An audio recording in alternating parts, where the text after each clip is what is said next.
யெகோவாயிரு பிரேட்டின் வழியாக தேவநாமம் மகிமைப்படுவதாக. வாங்களையும் வெல்கம் பண்றேன். பிரியமானவர்களை, போன பகுதியில ஆண்டவரிடமிருந்து நம்மை வழிநடத்தும் வசனங்கள் நமக்கு பைபிள், சபை, மற்றவர்கள் வழியாக ஆண்டவர் தரும்போது அதனை ஏற்றபடி பயன்படுத்துங்கன்னு பார்த்தோம்.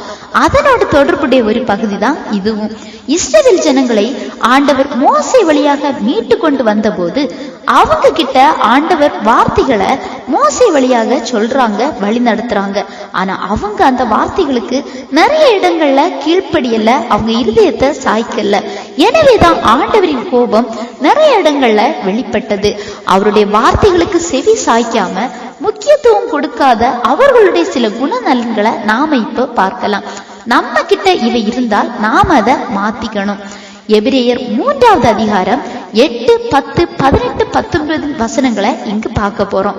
முதலாவது 8வது வசனத்துல பார்க்கும்போது அவங்க இருதயத்தை கடினப்படுத்தினாங்க. என்ன சொன்னாலும் அதை புரிந்து கொள்ளாம ஆண்டவரை அறிந்தும் அவரிடத்துல அன்பில்லாத கடினமுள்ள இருதயம் தான் கடினப்படுத்துதல். தவறு என்றும் தெரிந்தும் உணர்வடையாம அவங்க வழியில போயிட்டே இருப்பாங்க. இது ஆண்டவருக்கு பிரியமில்லாத காரியம்.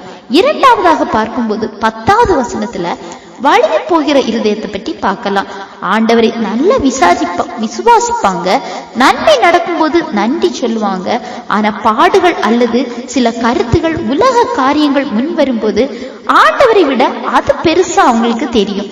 அப்ப அதுல விழுந்து போயிடுவாங்க, திருப்பியும் ஆண்டவரை தேடுவாங்க. ஆனா இந்த வழிந்து போகிற இருதயம் உள்ளவர்களால ஆண்டவருக்குள்ள நிலை நிற்கவே முடியாது. மூன்றாவது பார்க்கும்போது 18வது வசனத்துல கீழ்ப்படியாதவர்கள், அதாவது ஒரு அப்பா பிள்ளை உறவு போலதான் இதுவும். நீங்க கீழ்ப்படியும் போது அதை பொறுத்துதான் உங்க ஆவிக்குரிய வளர்ச்சிகளை ஆண்டவர் தருவாங்க. நீங்க கீழ்ப்படியாதவரை ஆண்டவர் உங்களை எப்படி வச்சிருப்பாங்க தெரியுமா? நீங்க திருத்தப்படுகிற அல்லது வரையப்படுகிற நபராய் ஆவிக்குரிய வாழ்க்கையில குழந்தையான ஒரு அனுபவத்துலதான் உங்களால காணப்பட முடியும். 19வது வசனத்துல பார்க்கும்போது அவிசுவாசிகள் எத்தனை நன்மை ஆண்டவரிடத்திலிருந்து பெற்றாலும் எல்லா காரியத்திலும் அவங்க கிட்ட ஒரு அவிசுவாசம் காணப்படும். இந்த அவிசுவாசிகள் அவங்க அவிசுவாசத்தினாலேயே தங்க நன்மைகள், ஆசீர்வாதங்களை இழக்கிறாங்க. 4 பகுதிகள் பார்த்தோம். அதாவது 4 இருதயம்: கடினமுள்ள இருதயம், வலிவு போகிற இருதயங்கள், கீழ்ப்படியாதவர்களின் இருதயம், அவிசுவாச இருதயம். இதுல ஏதேனும் உங்ககிட்ட காணப்பட்டா நீங்க விட்டு விலகுங்க, உங்களை மாத்திக்கோங்க. என இவை ஆண்டவருக்கு பிரியமில்லாதவை. அதாவது யாரையும் குறை சொல்றது அல்ல, நம்மை அறியாம நம்ம கிட்ட இது இருந்து நமது ஆசீர்வாதங்களை தடுத்துக்கிட்டே இருக்கும்.